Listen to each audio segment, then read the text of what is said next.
Good afternoon, everyone, and welcome. It is 12:10 Eastern Standard Time here in the United States as I'm recording this facts-only video for you.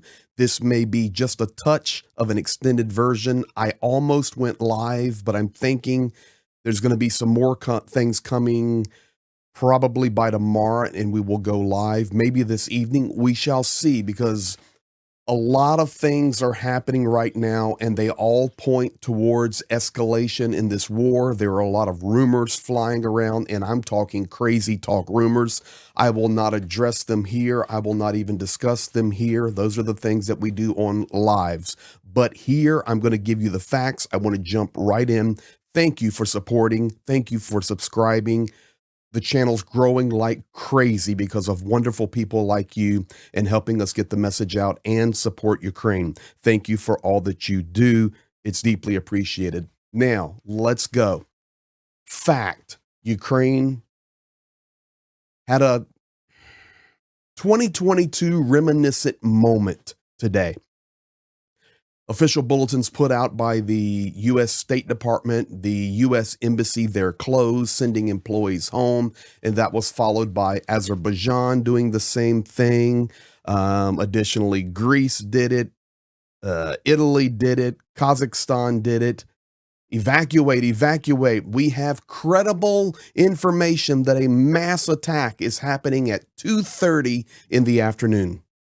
Well, first of all, guys, when you have that kind of information, it's going to happen. That is just reminiscent of how this war started in 2022. Now, unfortunately, we cannot ignore this information. We cannot turn a blind eye to it. We can't stick our head in the sand because it will be coming. But today, confirming this was a fake news attack, and this is how Russia operates. They will infiltrate, fake news, fake news, fake news, make people put their guard down, and then they hit.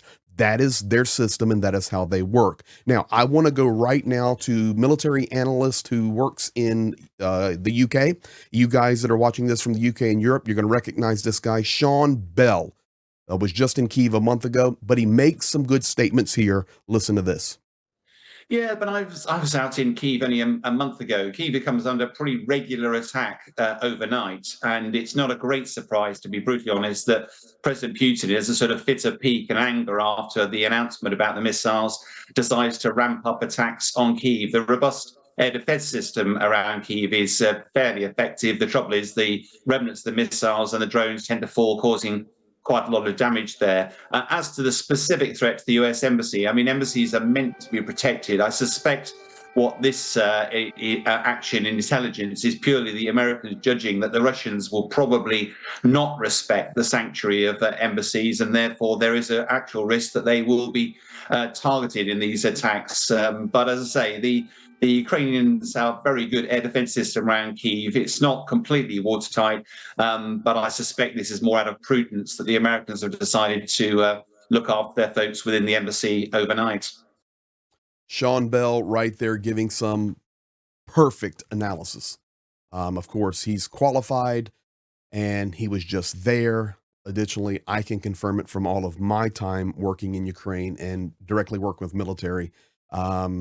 His analysis there was spot on. Can't ignore it. The war is escalating. That's the bottom line. But this is reminiscent of the early days in 2022. We shall see what unfolds next from that. The GUR coming out, reporting on that, saying, listen, that 2:30 time, all of that was just fake news, but it did its purpose. It ramped us up. It ramped the world up. It caused closures. It caused fear.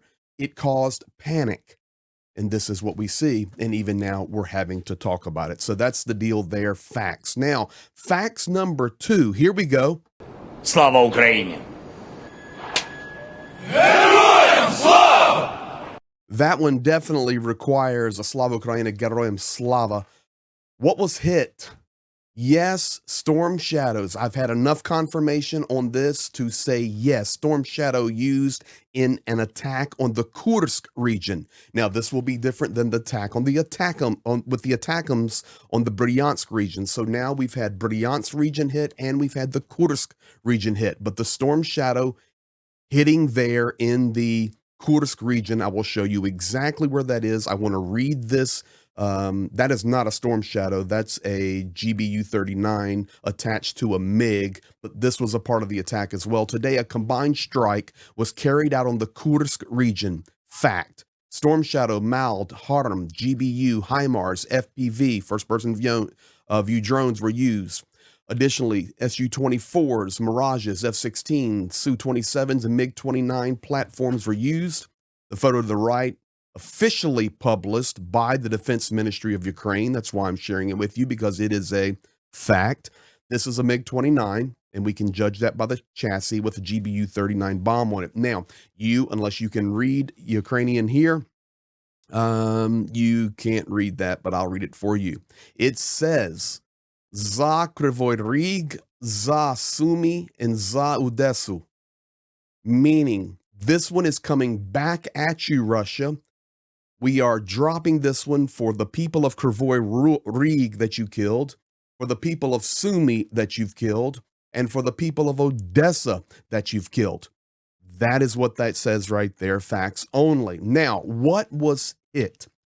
This information has been floating around for 3, 4, 5 hours, but we are very comfortable to share with you now, factually, that this is where it was hit.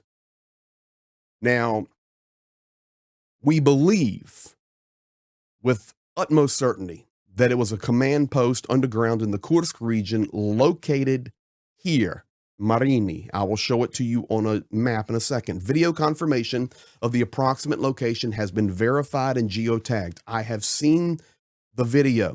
I've seen it flying. I've seen the geotags located. I'm trying to be careful what I share because stuff gets taken down and I just don't want to risk it. I want to get the facts to you, but I've seen the video. I've seen the geotags. I've seen the background images. This is where it was hit.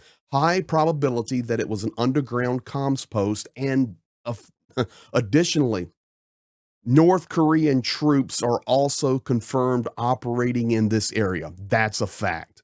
So this is what was hit. What was used was a combo attack, but for sure there were some Storm Shadow activity there on the Kursk region. Now, I want to show you where this is, facts only. I will draw for you. Let's do this just for reference, because these maps are hard to understand, especially when the city names you're not so familiar with.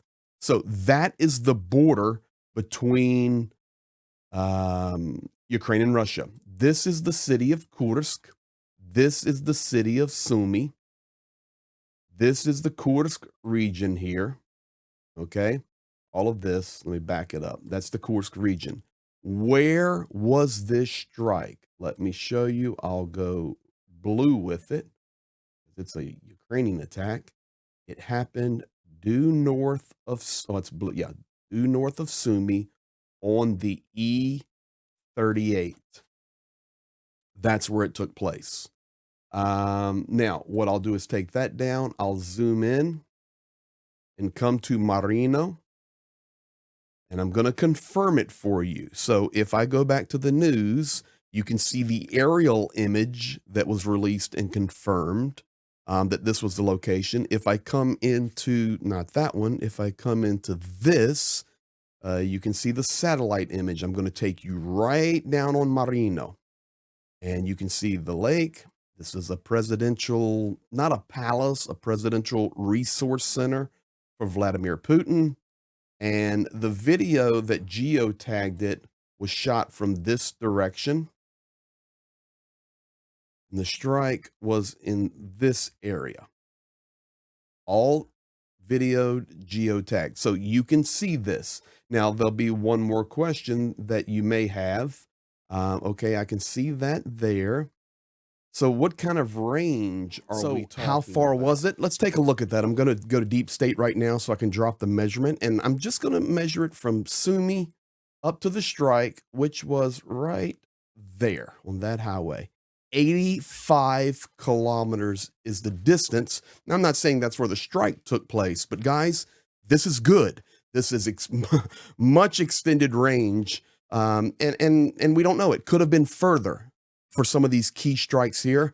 Could have been closer. But the bottom line is, just for reference point, that is how far it is from the city of Sumy to that strike in the Kursk region. I hope that helps you understand. Now, I can tell you that Ukraine is struggling with their electrical infrastructure, fact only, electrical systems. This is being reported today by Ukrenergo, that there will continue to be outages from 7 a.m. to 10 p.m.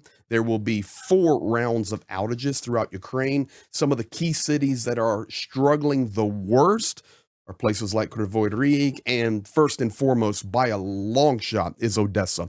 Odessa is critically damaged right now with electrical infrastructure. So 7 a.m. to 11 a.m., first round of shutdowns, 11 a.m. to 7 p.m., second and third round of shutdowns, and 19 to 22, for those of you here in the U.S., at 7 p.m. to 10 p.m., the fourth round of shutdowns.